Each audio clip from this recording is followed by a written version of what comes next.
So I'm curious to know, there are like so many stunts in the series. Which was the most difficult for both of you?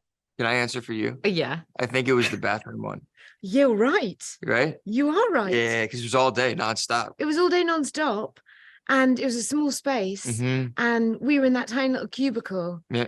And I had to get a guy's head and put it in the toilet, but not bump him, not make sure that he didn't hurt himself. Yeah, because he's following your lead. Because he's following my lead, but so it's a very strange thing for an actor to be in a situation where it's like Max just wants to shove this head in the toilet. She don't care if he's hitting his head on the way down.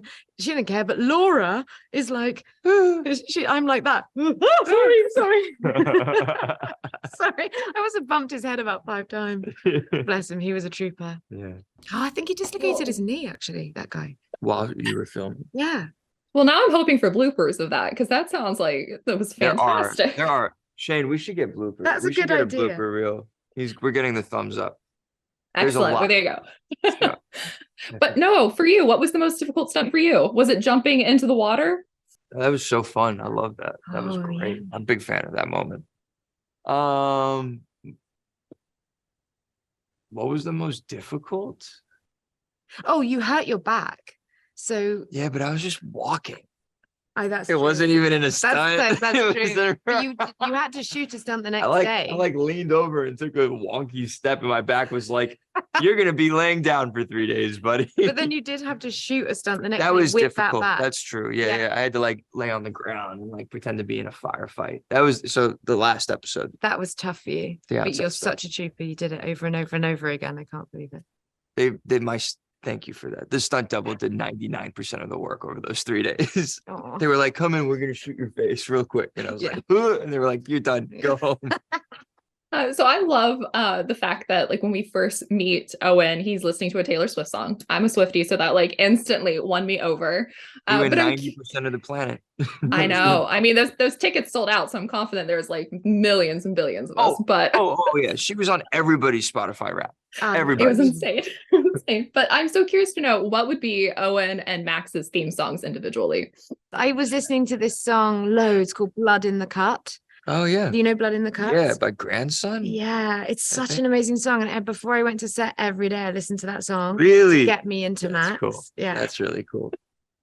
What's your song? What's the song? Does anybody in the room know the song? Picture this. I'm a piece of shit. I'm on the You guys know that song? You know, by Limp Bizkit. Piece of shit. Yeah, I think that's what he said. Picture this. Anyway, it doesn't matter. That's your song, but something by Run the Jewels, something by Killer Mike, maybe. Yeah, that's just I can't picture the name of it. I'm like you right now. I can't think of the title. I know I'm terrible at thinking of titles of songs. Yeah. Sorry. It's a good song. I've given you my my problem. But Blood in the Cut's a great track. Blood in the Cut's a good track. That is a good song. I did want to ask Laura, I loved you in Downton Abbey, A New Era, and I was curious, which is more challenging, a character that's very reserved or a character like Max that is so physical? Which is the more challenging type of role? I mean, they're all challenging to a point, but comparing those two characters, I know I found Myrna in Downton more challenging. Not that I didn't enjoy spending time with her. I love spending time with her, but I found that more challenging than I did Max. Max, I'm I love getting into the heads of crazy women. I'm take me there. Let me exist inside this crazy head for 5 months. Yeah, it's great. And I have a similar question for you, Nora. What was it like making that jump from rom-coms into All the Boys I Loved Before and making this jump into action hero? Well, he's not really an action hero. He wants to. He doesn't even want to be. He's a lawyer.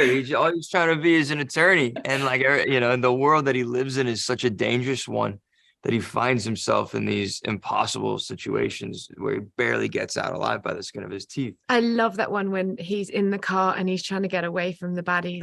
And he drives 2 seconds Yeah. and then smashes the car and the bag comes up his Bag face. comes up, It's yeah. such good timing. It's funny. It's real funny It's stuff. like just enough time that you're like, oh, okay, yeah, like he gets he doesn't get away. And he's like, he's locked the car. He's locked his car. He can't Really can't unlock the car. Like, no, you never see another, like in Bond, they never lock the car. No, They just walk up to the car and they're in. Whereas Owen locks his car, gets back, unlocks it, gets in, puts his belt on. It's ridiculous. You're right. I think Silly. it's just fun. It's Silly. It's silly, and it's a good way to enter this. It's really real. genre.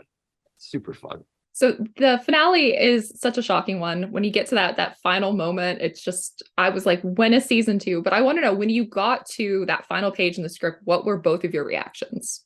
I didn't want to believe it. It's like, wow. I didn't want to read it. Oh yeah. I was angry. You should delete it. Delete that. Give us a rewrite. Yeah, exactly. Oh, I must have received the wrong pages. Yeah. No, I'm only joking. It's whatever serves the character. It's a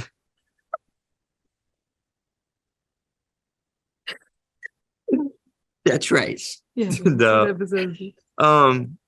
Yeah, it was a crazy hit cliffhanger. My God. And I immediately was like, oh, I wonder What gonna more happen. where else could you take it? It feels like the perfect kind of, I mean, who knows what's going to happen? We actually don't know. So we read the end of the first episode and anything could move or I was like, twist or change. is this like a Game of Thrones situation, or Yeah. is this like deceiving? Like you really don't know. No, I guess we've got the facts in front of us is that the show ends and the credits come up and we don't see Max move.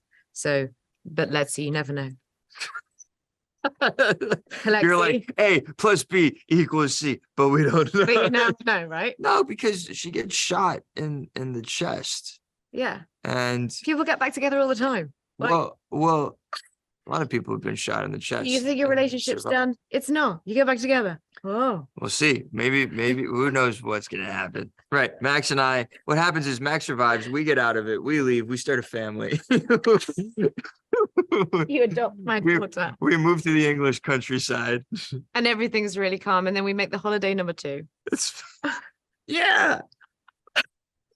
That, Oh, no. that's my ending now. That's how it ended, actually. And we make the holiday number 2. It was great. And no. I think we've gone mad. I think we need something to eat. Well, thank you both very much. That was actually the end of the interview. So thank you both. Thank you. Thank you.